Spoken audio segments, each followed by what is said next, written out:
আকাশবাণী কলকাতা। স্থানীয় সংবাদ পড়ছি শঙ্কর মুখোপাধ্যায়। বিশেষ খবর, কৃষকদের কল্যাণে কেন্দ্রীয় সরকার সবসময় অঙ্গীকারবদ্ধ বলে প্রধানমন্ত্রী নরেন্দ্র মোদী আবারও জানিয়েছেন। মুখ্যমন্ত্রী মমতা ব্যানার্জি আজ কোচবিহারে মেডিকেল কলেজ সহ বিভিন্ন প্রকল্পের উদ্বোধন এবং শিলান্যাস করেন। জলপাইগুড়িতে দুটি নতুন ব্লক এবং নতুন পুরসভার কথাও তিনি ঘোষণা করেছেন। অতিমারিতে ক্ষতিগ্রস্ত মানুষের পাশে দাঁড়াবার জন্য কেন্দ্রীয় মন্ত্রী রামদাস আঠাওয়ালে বণিক সভাগুলির কাছে আবেদন জানিয়েছেন। রাজ্যের প্রত্যেকটি মানুষ যাতে করোনার টিকা পান সেই লক্ষ্যে রাজ্য সরকার প্রত্যেকটি ব্লকে একটি করে প্রতিষেধক বুথ তৈরি করবে। করোনা থেকে জাতীয় আরোগ্যের হার ৯৫% ছাড়িয়ে গেছে।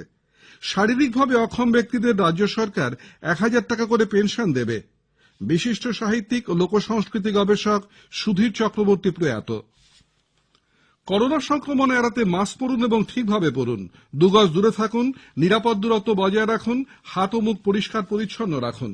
আসছি বিস্তারিত সংবাদে। প্রধানমন্ত্রী নরেন্দ্র মোদী আবারও জোর দিয়ে বলেছেন যে কেন্দ্রীয় সরকার কৃষকদের কল্যাণে সর্বদাই অঙ্গীকারবদ্ধ এবং কৃষকদের উদ্বেগ নিরসনে সরকার সবসময় তাদের আশ্বস্ত করতে চায়।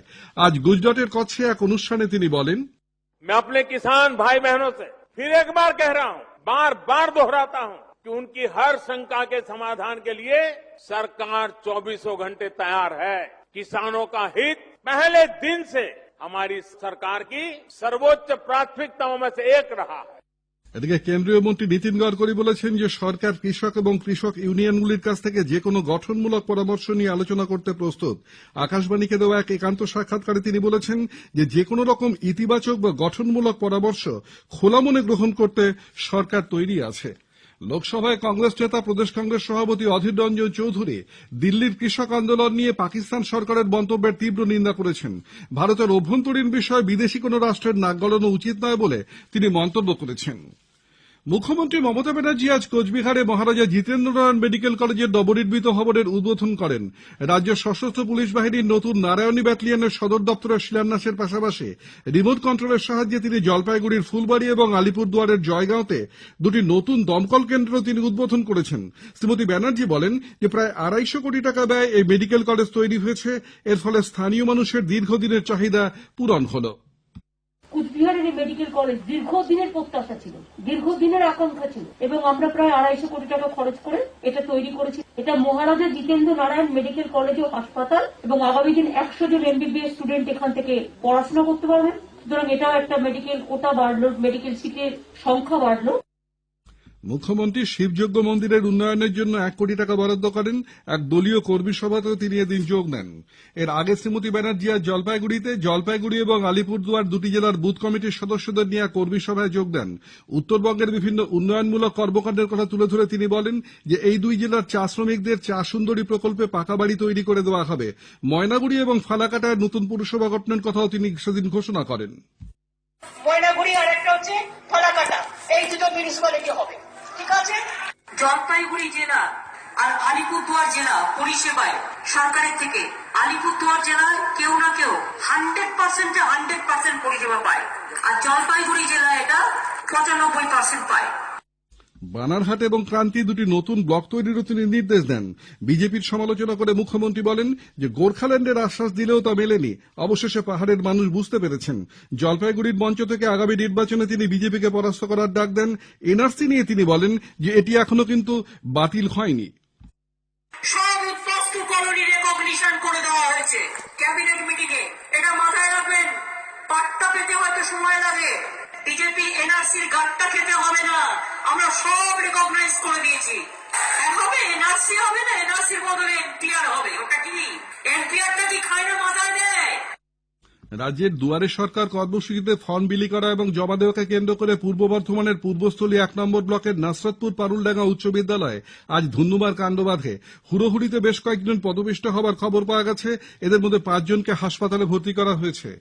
জলপাইগুড়ির মালবাজার মহকুমার ওদলাবাড়ি গ্রাম পঞ্চায়েতের দুয়ারে সরকার ক্যাম্পে বিক্ষোভ এবং ভাঙচুরের ঘটনা ঘটে আজ। বিভিন্ন এলাকা থেকে প্রচুর মানুষ একসঙ্গে চলে এলে শিবির চালানোর কর্মীরা সমস্যায় পড়ে যান। একদিনে এত লোকের ফর্ম জমা এবং বিলি করা যাবে না জানতে পেরে সাধারণ মানুষ ক্ষিপ্ত হয়ে ভাঙচুর শুরু করেন। বিজেপির রাজ্য সভাপতি সাংসদ দিলীপ ঘোষ অভিযোগ করেছেন যে তৃণমূল কংগ্রেস বাংলায় পঞ্চায়েত ভোট করতে দেয়নি, লোকসভা নির্বাচনে মানুষ তার জবাব দিয়েছে। মালদার মালিকচকে আজ এক দলীয় সভায় তিনি বলেন যে গরু পাচার সহ বিভিন্ন দুর্নীতি রুখতে কেন্দ্রীয় সরকার এখন উপযুক্ত ব্যবস্থা নিচ্ছে। গরু পাচার একটা বিরাট বড় সমস্যা ছিল অনেক বছর ধরে, আর হাজার হাজার কোটি টাকা এর সঙ্গে লেনদেন হতো। তার মধ্যে মালদা একটা বড় করিডোর, গরু যায়, সোনা আসে, ড্রাগস আসে, বম বন্দুক আসে। গত কয়েক মাস ধরে কেন্দ্র সরকার তারা স্টেপ নিয়েছে, গরু পাচার কমেছে, দোষীরা ধরা পড়ছে। বহু তথ্য আমরাও পাঠিয়েছি, সরকারের কাছে তথ্য আছে। তার মধ্যে যারা যারা যুক্ত, রাজনৈতিক নেতা, পুলিশ, বিএসএফ, সরকারি অধিকারী, কাউকে ছাড়া হবে না, সবাইকে কাঠগড়ায় আসতে হবে। প্রাক্তন মন্ত্রী শুভেন্দু অধিকারী আজ এক অরাজনৈতিক সভা থেকে নাম না করে তৃণমূল কংগ্রেস সরকারকে কটাক্ষ করেন। তাম্রলিপ্ত জাতীয় সরকারের প্রতিষ্ঠাতা সতীশচন্দ্র সামন্তের জন্মদিন উপলক্ষে হলদিয়া এক সভায় তিনি বলেন যে গণতন্ত্রের পথে লড়াইয়ে তিনি শ্রমিক কৃষকদের পাশেই থাকবেন। শুভেন্দুবাবুর আজকের মন্তব্য নিয়ে রাজনৈতিক মহলে জল্পনা আরো জোরদার হয়েছে। এদিকে তৃণমূল কংগ্রেসের অনেক বিধায়কই দল ছেড়ে দেবার জন্য প্রস্তুত বলে বিজেপির সর্বভারতীয় সহসভাপতি মুকুল রায় মন্তব্য করেছেন।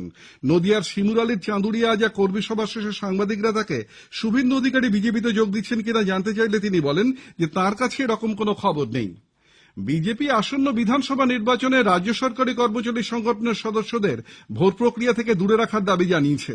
দলের সাংসদ লকেট চট্টোপাধ্যায় এবং স্বপন দাশগুপ্ত আজ দিল্লিতে মুখ্য নির্বাচন কমিশনারের সঙ্গে এক বৈঠক করে এই দাবি জানিয়ে বলেন, যেভাবে পুলিশ এবং সরকারি কর্মীদের একাংশ শাসক দলের হয়ে কাজ করছেন তাতে ভোট প্রক্রিয়া ব্যাহত হতে পারে বলে তাদের সন্দেহ। স্থানীয় সংবাদ শুনছেন আকাশবাণী কলকাতা কেন্দ্র থেকে।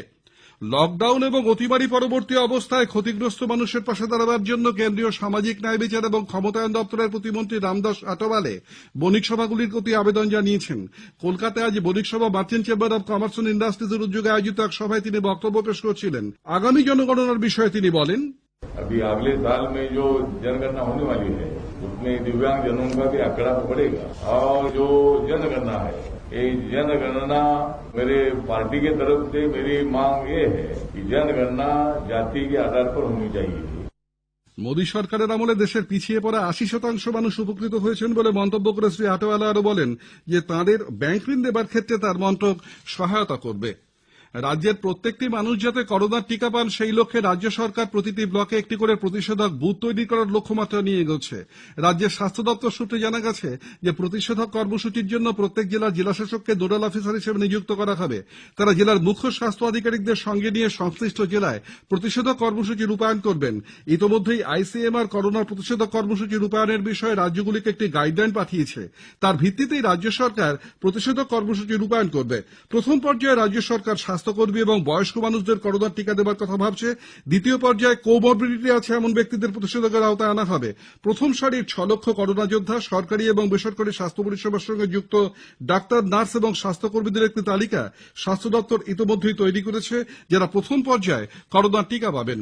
এদিকে কোভিড-19 সংক্রমণ ঠেকাতে গণটিকাকরণের জন্য কেন্দ্র নীতি নির্দেশিকা জারি করেছে। স্বাস্থ্য পরিবার কল্যাণ মন্ত্রক প্রথম দফায় ৩০ কোটির মতো নাগরিককে টিকা দেবার পরিকল্পনা করেছে। দেশে করোনা থেকে আরোগ্যের হার ৯৫% ছাড়িয়ে গেছে। দৈনিক করোনা সংক্রমণ ২২,০০০-এর কাছাকাছি নেমে এসেছে।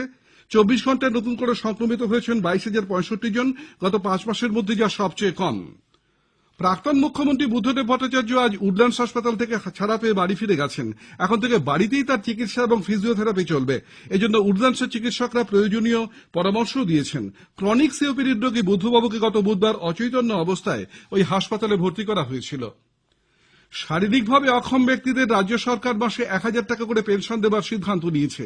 এজন্য দুয়ারে সরকারের দ্বিতীয় পর্যায়ে মানবিক প্রকল্প নামে এই কর্মসূচি শুরু হচ্ছে বলে রাজ্য সরকারের তরফে ঘোষণা করা হয়েছে।